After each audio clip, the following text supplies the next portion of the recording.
Hello guys, you're welcome back to join me. My name is Baldwin from CryptoAfricaNow.com, giving you an insight of the African Bitcoin conference held in Accra, Ghana, with Jack Dorsey, the Twitter co-founder, giving a powerful speech to the continent on the future of Bitcoin. I taught myself how to program when I was a kid because of the grace of people giving their work away for free, doing things in the open, doing things publicly.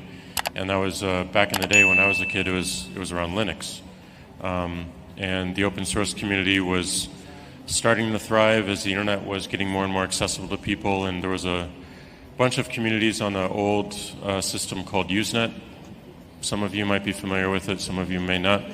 But it was a message board, effectively, and it was fairly decentralized, just like IRC, Internet Relay Chat, was decentralized. And during the early days of the internet, there was a lot of really incredible open source sharing and energy, and also a lot of inherently decentralized energy through these older systems. And then we saw this wave of more and more things getting centralized behind the web, such as Google, and really centralizing the discovery problem. How do I find things? How do I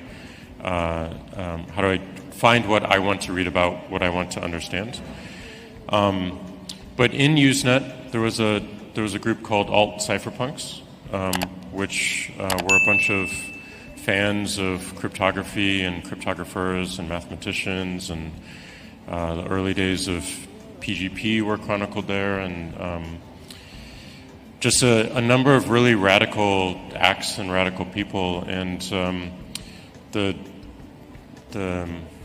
the gem, the thing that everyone was searching for, was money. How to not reinvent money, but put money back in the control of the people.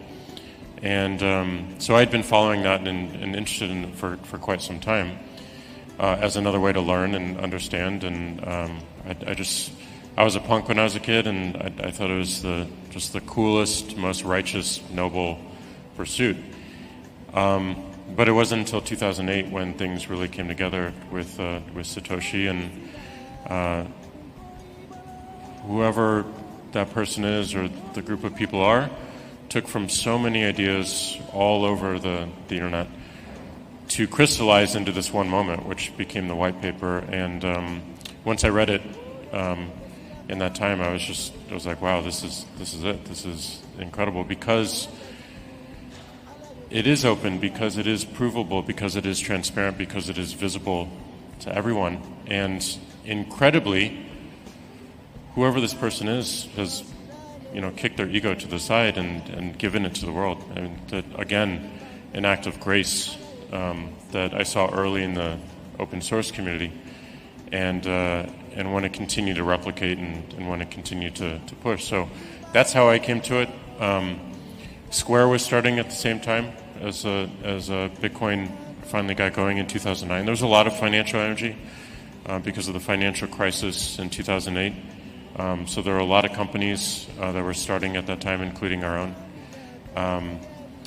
And we watched it very closely. We tested something in 2014 where we gave sellers the ability to accept Bitcoin on their web pages. No one really used it. We didn't have sellers that people really wanted to spend their Bitcoin at that time. But in 2018, we saw another opportunity to, again, learn about Bitcoin and how it might change our industry and what that trend is, and we built it into Cash App as an exchange. It was a Hack Week project with me and Mike Brock, who's back there, who spoke yesterday.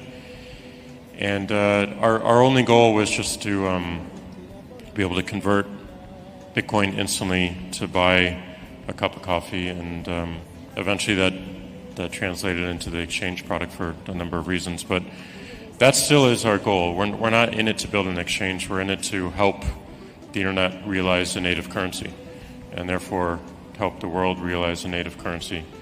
And when I say currency, as Jack said before, more of an open money transport, an open money protocol that we can all see, we can trust, that's not controlled by a government, that's not controlled by a corporation. The only reason our company, Square, exists is because we saw a problem in that Visa and MasterCard were not allowing small merchants onto their network. And we just said, you know, we're going to figure out how to do that. So we're very familiar with companies, whether they be banks or networks like Visa and MasterCard, not enabling everyone and choosing through not wanting to put resources into it or deliberately, potentially in collaboration with various governments. We saw what happened in Nigeria and SARS, and how the Nigerian government went to various bank corps within to stop protesters receiving money, which Bitcoin made up for. So our whole reason for being as a company is solving the same problem that Bitcoin will ultimately solve for everyone in the world, in my belief.